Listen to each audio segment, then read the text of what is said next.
All right, guys, so in this video, in this scenario, we're going to be looking at walking through a parking lot. Now, this is a very common environment where it makes a lot of people nervous, especially women.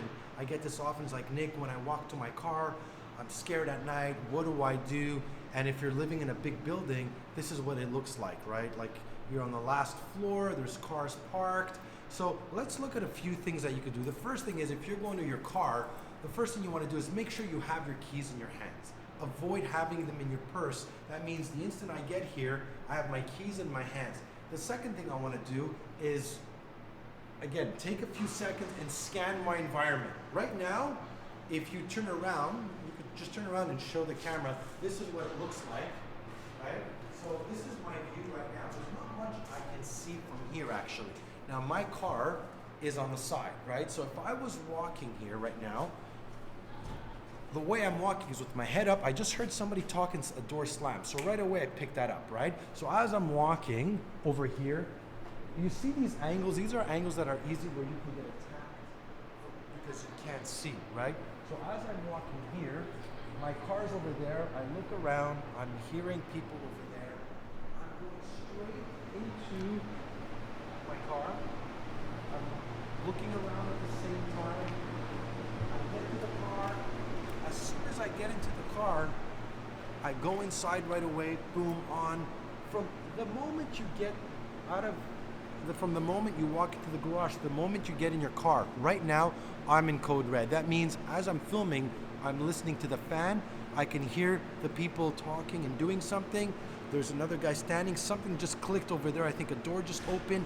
That is part of the awareness, is that I'm training my radar to be visual as well as to be able to listen to everything that's around.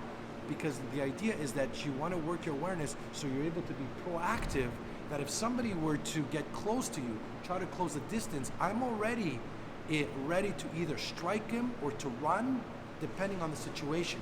As well, follow me, Costa, a little bit.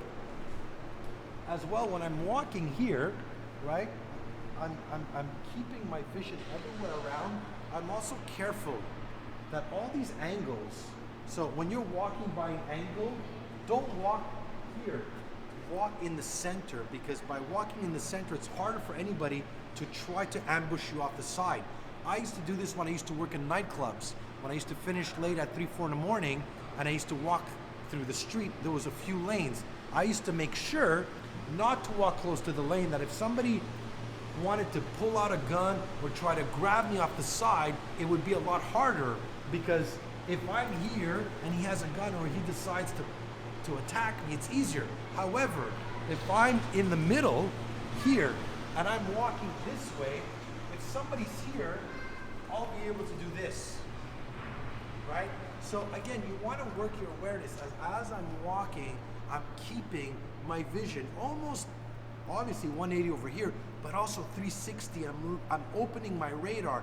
If I hear somebody walk behind me, if I hear a door slam, if I hear somebody walk, the garage, right now, from the moment you open this door to the moment you get into your car, you should be in code red, right? Again, especially for the ladies, right?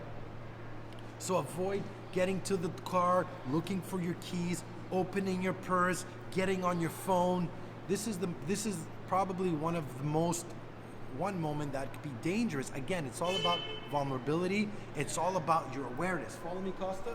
Let's keep going on this, because I think this is very important, right? Come over here. So same thing, right? So if I'm walking here, I'm able to see everything that's around. That means if somebody were right there, right? If somebody were right there, the difference between me doing this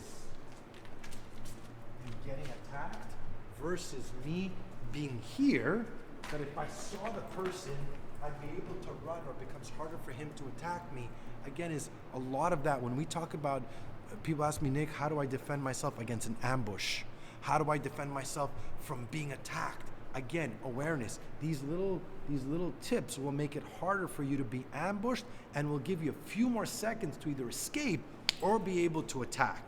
So I hope you enjoyed the video, and I'll see you guys next time.